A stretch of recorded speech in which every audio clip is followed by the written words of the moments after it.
We are commencing legal action against Mrs. Meghan Markle. King Charles III just stepped onto a podium at Buckingham Palace on December 1st, 2025, and announced something that has never happened in modern royal history, stating, "We are commencing legal action against Mrs. Meghan Markle because her televised allegations, particularly from the Oprah interview, have inflicted what he called undue harm upon the royal family, and an apology no longer suffices.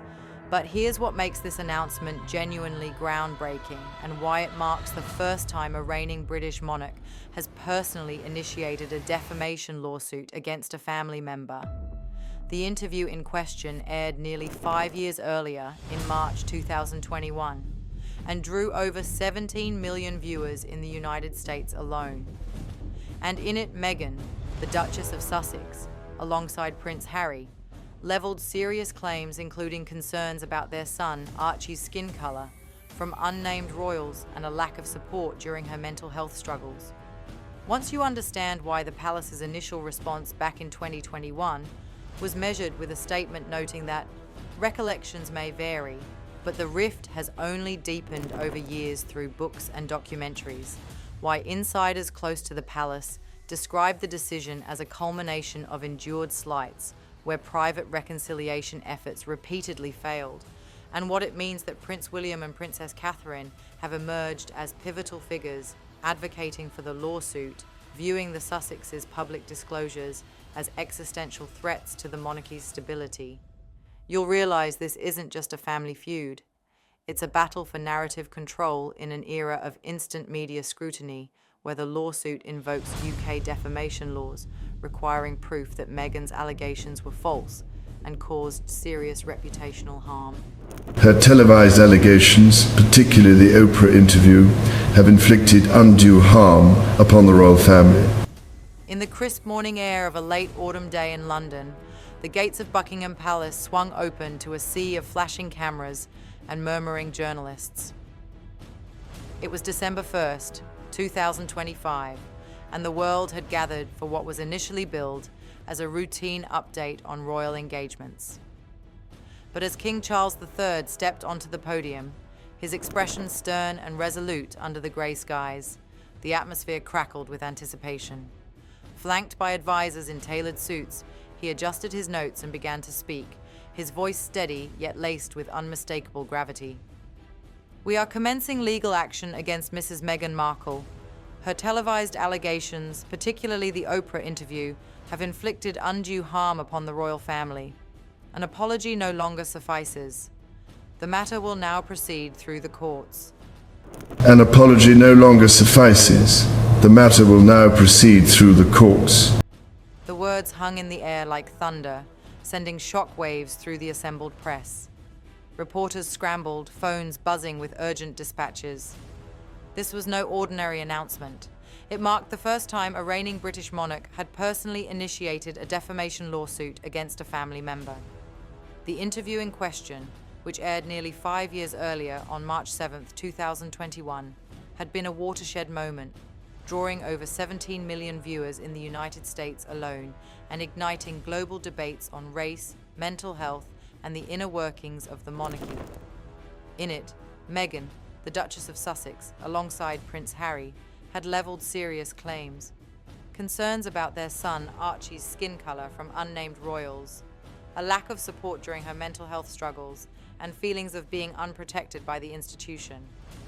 The palace's initial response back in 2021 had been measured and concise. A statement released 2 days after the broadcast expressed sadness over the couple's experiences, noting that while recollections may vary, the issues raised, particularly concerning race, were taken very seriously, but would be addressed privately as a family. Yet as years passed, the rift deepened. Books, documentaries, and further interviews from the Sussexes kept the wounds open, with Harry's 2023 memoir, Spare, adding layers of personal accusations against his father and brother. Now with this lawsuit, King Charles signaled an end to restraint.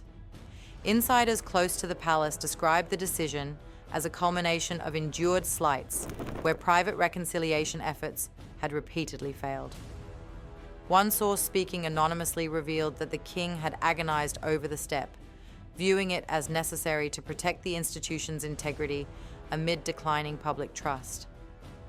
The press conference unfolded amid heightened security, with protesters and supporters lining the streets. Banners reading "Justice for the Crown" clashed with those proclaiming "Free speech for Meghan," highlighting the polarized world the royals now navigated. The Oprah Winfrey interview remains etched in collective memory as a pivotal exposé where the polished facade of royal life cracked under the weight of raw revelations.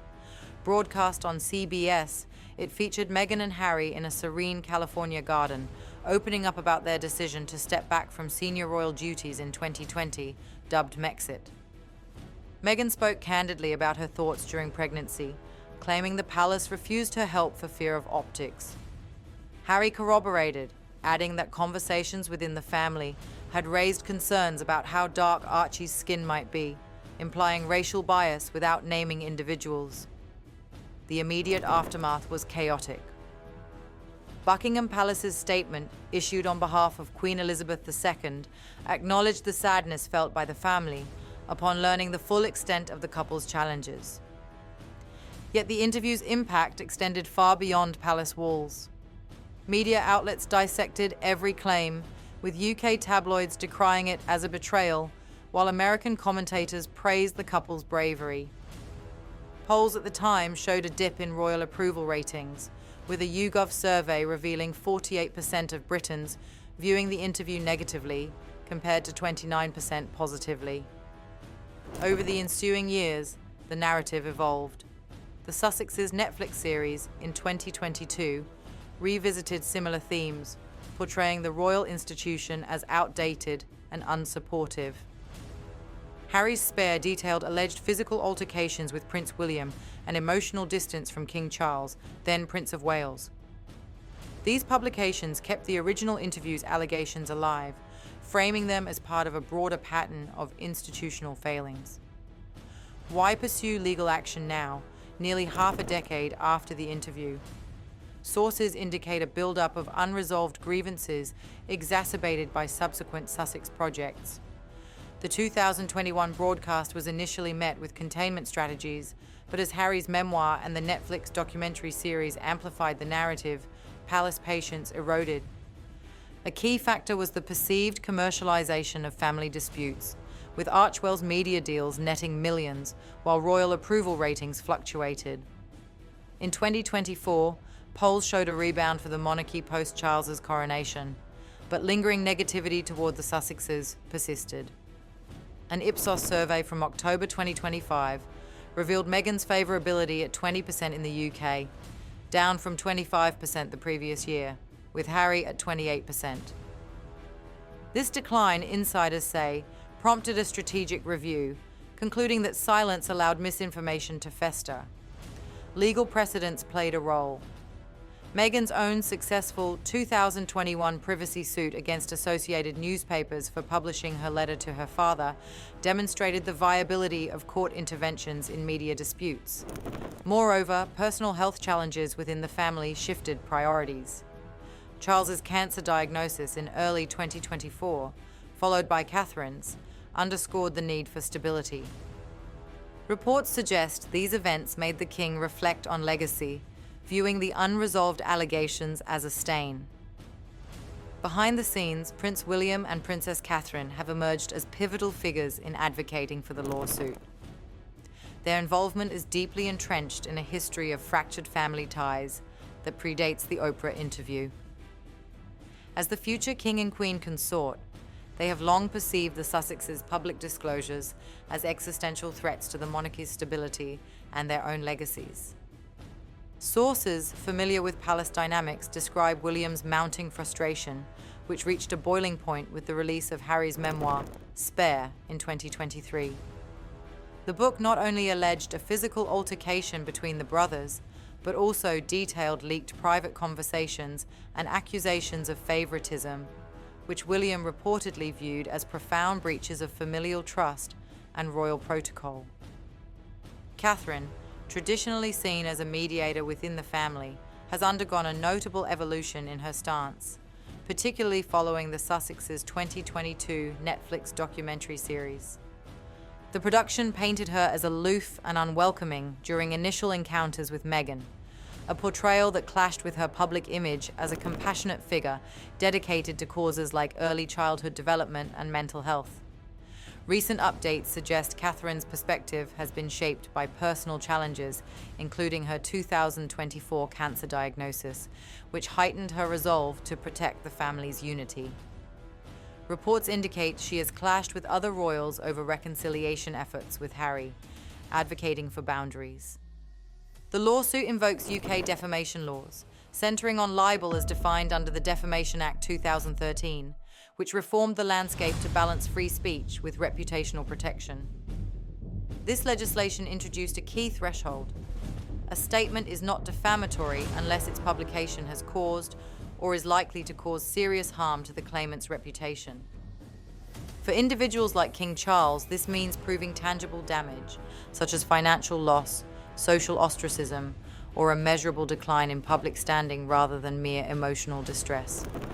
In this case, the palace must demonstrate that Meghan's allegations in the Oprah interview, implying racial bias and institutional neglect, were false, published to a third party via broadcast, and resulted in serious reputational harm to the royal family, potentially evidenced by polling data showing dips in approval ratings or strained international relations. Filed in London's High Court, the claim specifically targets the interview's claims of racism in discussions about Archie's skin color and the alleged denial of mental health support. Crown lawyers are seeking remedies, including compensatory damages, possibly in the hundreds of thousands, an injunction to prevent further repetitions, and a court-ordered retraction or apology to mitigate ongoing harm. Challenges loom large, particularly free speech defenses under Article 10 of the European Convention on Human Rights, which protects expression unless restrictions are necessary and proportionate. That's it for today, folks. See you in the next video.